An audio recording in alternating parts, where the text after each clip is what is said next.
We got our website up with all the HTML and CSS, and now let's add some magic, I mean JavaScript. In jQuery, to get a hold of an HTML ID element, we will have to use the dollar sign along with the pound sign or hash sign followed by the object ID.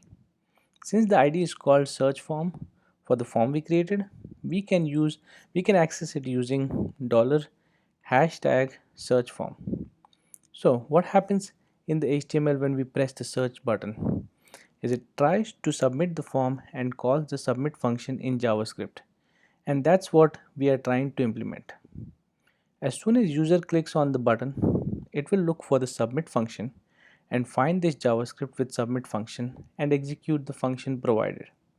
The function also has an argument e, which is for event if we need to use it. Inside the function, as soon as it's called, I am disabling the default behavior of submitting the form, and hence I call the prevent default method on the event.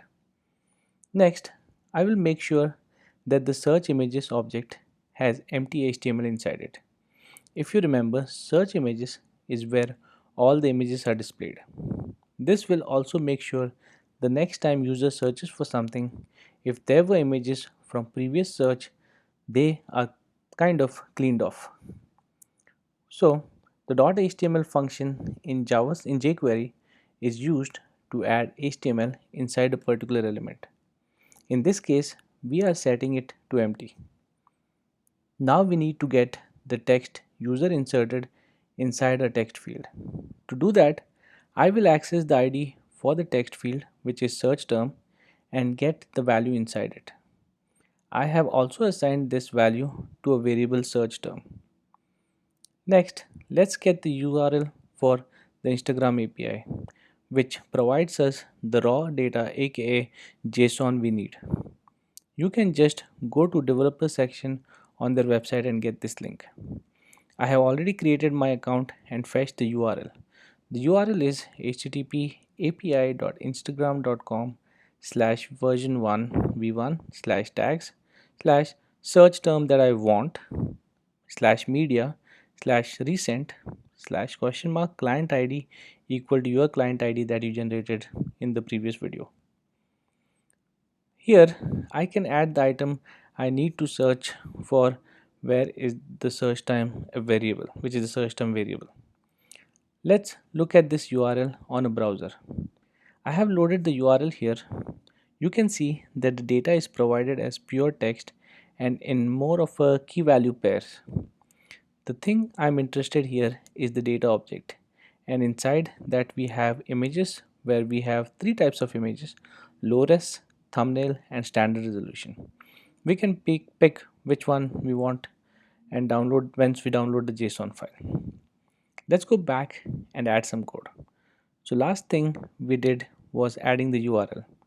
I would like you to create your own account and enter your client ID as I have specified here, which you probably created in the previous video.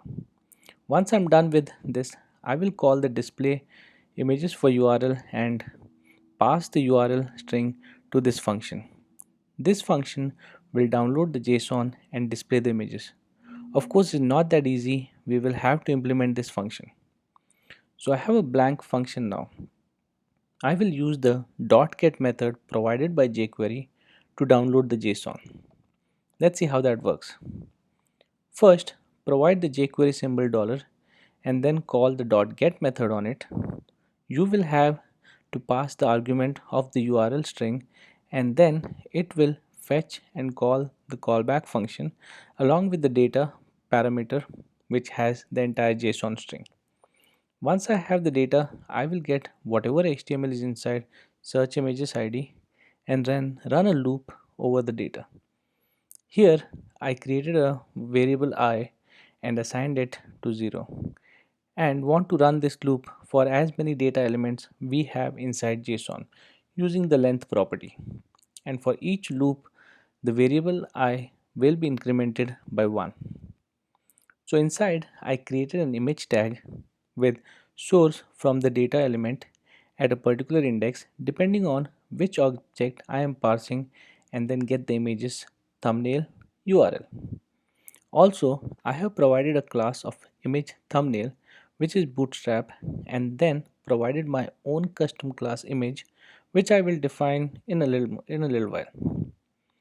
Once I am done going through each and every element from JSON, I will display the HTML in the search images element ID. Also, I forgot to add the closing brackets on line 9 and 19. If you forget this, you will get JavaScript error. Also inside my HTML5, I had mentioned script.js. Let's change that to match my scripts.js file. Let me run the code and this is what we will see. I see images but not pretty display. That means go back and add the image CSS class we have added and I will just define a margin of 20 pixel. That's all. Let's confirm we have the image class added to the image tag. Let's refresh and see. There you go. Now it looks presentable.